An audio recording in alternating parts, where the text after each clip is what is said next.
A Texas death row inmate known as the Ice Pick Killer, who confessed to 4 murders and at least 9 rapes, has been put to death.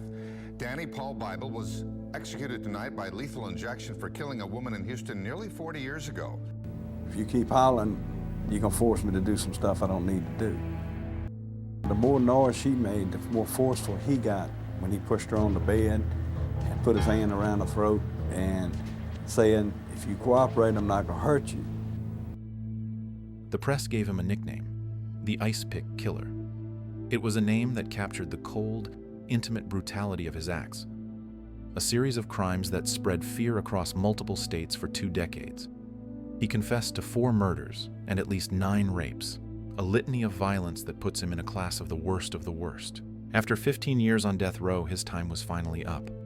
But the story of how he was caught, the legal battles that followed, and the final moments in the execution chamber is a complex journey through the darkest parts of the human psyche and the slow, grinding wheels of the American justice system. This is the story of Danny Paul Bible and the long, winding path that ended with his final sentence. Our story begins in Houston, Texas on Sunday, May 27, 1979. The air was heavy with the calm heat of late May.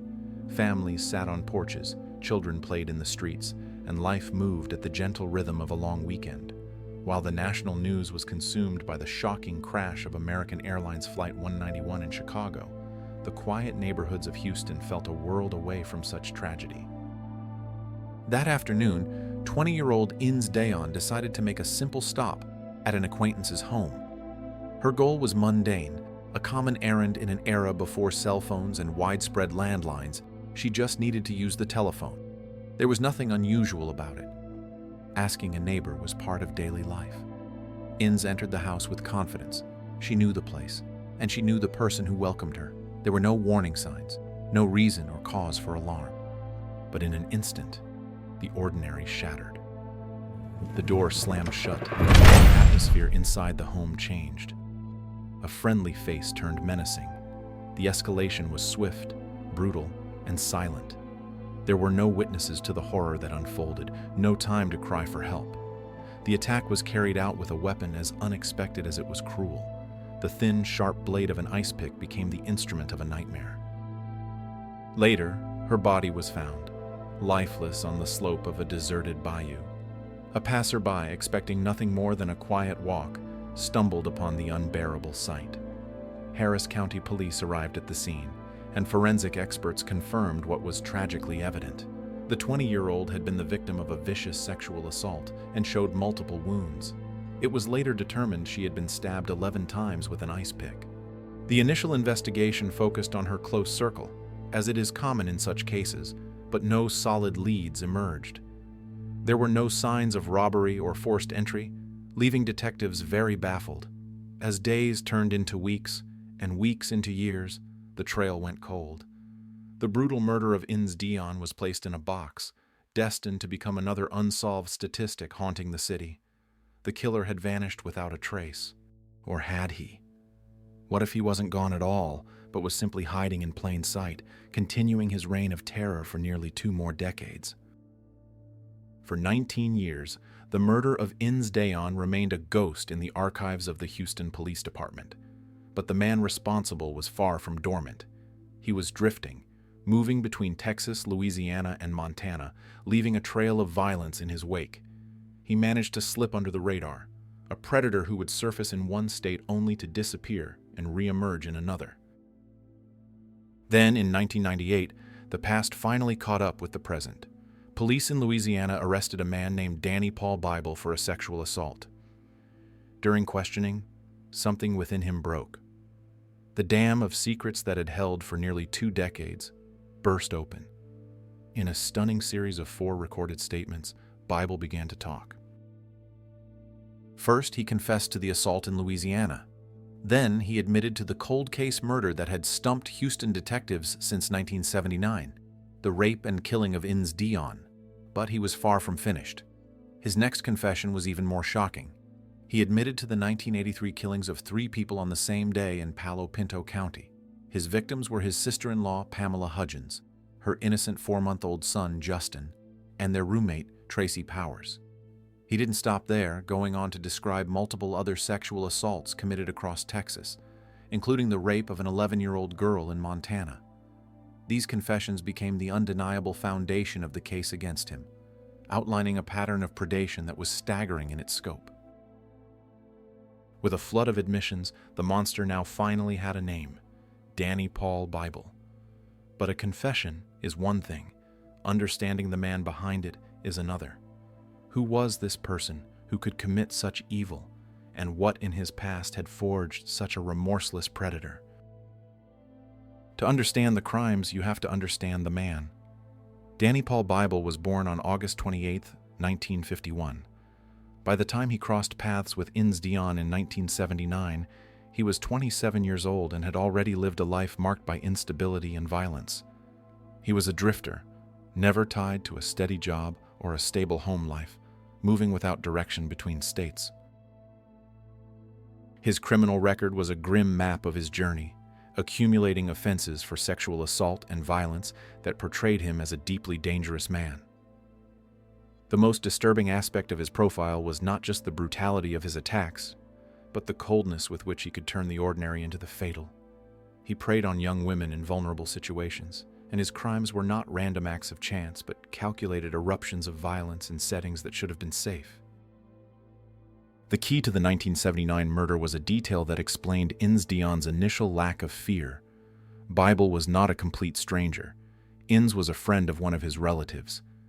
This connection broke down the natural barriers of caution, allowing him to lure her into a situation where she was utterly defenseless. It was this betrayal of familiarity, this ability to wear a mask of normalcy, that made him so effective as a predator. After the murder, he recalled the chillingly practical details of the cover-up in his confession. I can see blood on the side of her neck. I can remember grabbing some bags and placing her in the bags and taking her to a car. Did you kill her? Yes, sir. For one of his later crimes, the murder of Pamela Hudgens in 1983, he had been sentenced to 25 years in prison, but was released on parole in 1992 after serving only 7 years. The system had let him go, and he continued his path of destruction. Knowing that the system paroled a known killer who went on to commit more atrocities, what do you believe is the single biggest flaw that allows this to happen? Let's start a crucial discussion in the comments below. If you're finding this story very compelling, please hit the like button and share this video. Your engagement makes a huge difference. In June of 2003, nearly a quarter century after the murder of Inez Deaton, Danny Paul Bible finally stood trial in Harris County. The prosecution faced the challenge of weaving together decades of violence into a single, coherent case. They began with their most powerful weapon, Bible's own voice playing the recordings of his detailed confession, where he described raping and killing Inez. To reinforce this, they brought forward a parade of witnesses whose lives he had shattered. Women who had survived his attacks testified about their encounters with him. Police officers detailed his links to the other murders, including those of Pamela Hudgens, her infant son, and Tracy Powers. Forensic psychologists took the stand, explaining his profile and testifying to his future dangerousness. Each account reinforced the image of a man with no limits, someone who had made inflicting pain his signature. The defense team was cornered. Their primary strategy was not to prove his innocence, but to attack the evidence. They argued that the confession, the cornerstone of the prosecution's case, had been obtained without the proper legal safeguards. They cited obscure legal codes, questioned the recording procedures, and sought to invalidate the very words that had condemned their client. But the evidence was overwhelming. After days of harrowing testimony, the jury deliberated. Their verdict was swift and unanimous, guilty of capital murder for the death of Inez Deaton. The judge pronounced the inevitable conclusion: Danny Paul Bible would be executed by lethal injection. His fate, it seemed, was finally sealed. But a death sentence in America is rarely the end of the story. It is often the beginning of another long, drawn-out battle. What final, bizarre twist would delay his execution for another 15 years? With the sentence handed down, years of appeals began. The Texas Court of Criminal Appeals upheld the conviction in 2005, and the fight moved into the federal courts. But it was a bizarre event shortly after his trial that would become the central theme of his appeals. In 2003, the prison van transporting Bible to death row was struck in a head-on collision. The crash killed a prison guard and left Bible severely injured, confined to a wheelchair with limited use of his arms. His attorneys took advantage of this. For years, they argued two main points. First, they claimed his physical condition meant he was no longer a future danger to society, a legal requirement for the death penalty in Texas. Second, they argued his veins had collapsed due to his poor health, making it impossible to administer a lethal IV without it constituting cruel and unusual punishment. They even requested alternative methods, like a firing squad or nitrogen hypoxia. Prosecutors responded firmly, calling the arguments absurd and an insidious attempt to evade a just punishment. They reminded the courts that Bible was a serial rapist and murderer, a man who had confessed to destroying countless lives. They insisted that his physical condition did not diminish the magnitude of his crimes. Every appeal was rejected, at every level of the state and federal courts. Finally, in 2018, the United States Supreme Court dismissed his final attempt to halt the execution. The Harris County District Court set the date, June 27, 2018. The long road was finally coming to an end. After all the years of legal maneuvering and delays, the day of execution had finally arrived. What happens in the final hours of a condemned man's life, and what were the last words of the ice pick killer? On June 27, 2018, Danny Paul Bible was taken from his cell in the Pulaski Unit to the execution chamber at the Huntsville Unit in Texas. His final hours were spent under strict supervision, following the cold, repetitive routine that accompanies every execution. Since 2011, Texas has not allowed inmates to request a special last meal, so Bible received the standard prison ration. Interestingly, despite his attorney's long-standing claims of his immobility from the van crash, official prison logs from his final hours noted that Bible was seen walking around in cell shortly before he was taken to the chamber. When the moment came to give a final statement, he refused. He was strapped to the gurney. As the lethal dose of pentobarbital began to flow into his veins, witnesses reported that he broke his silence, muttering in a broken voice, "Burning! It hurts!" It was a fleeting, final outburst in a procedure otherwise ruled by protocol. At 6:32 p.m., the attending physicians officially pronounced him dead. While Inez Deaton's family chose not to attend the execution, family members of 3 of his other victims were there to witness it. Afterward, they asked prison officials to read a statement on their behalf. The words, from the brother of Pamela Hudgens, were raw and unflinching. Paul Bible is as vile and evil a person that has ever drawn breath. We're glad to have witnessed him draw his last breath. I know that he will burn in hell for eternity. The execution of Danny Paul Bible closed a chapter that spanned nearly 40 good years. It brought an end to a life marked by unimaginable violence, which often began in ordinary, familiar places. His story exposed failures in a justice system that took nearly 20 years to put a name to the 1979 crime and allowed a man with a long history of violence to be paroled, only to kill again.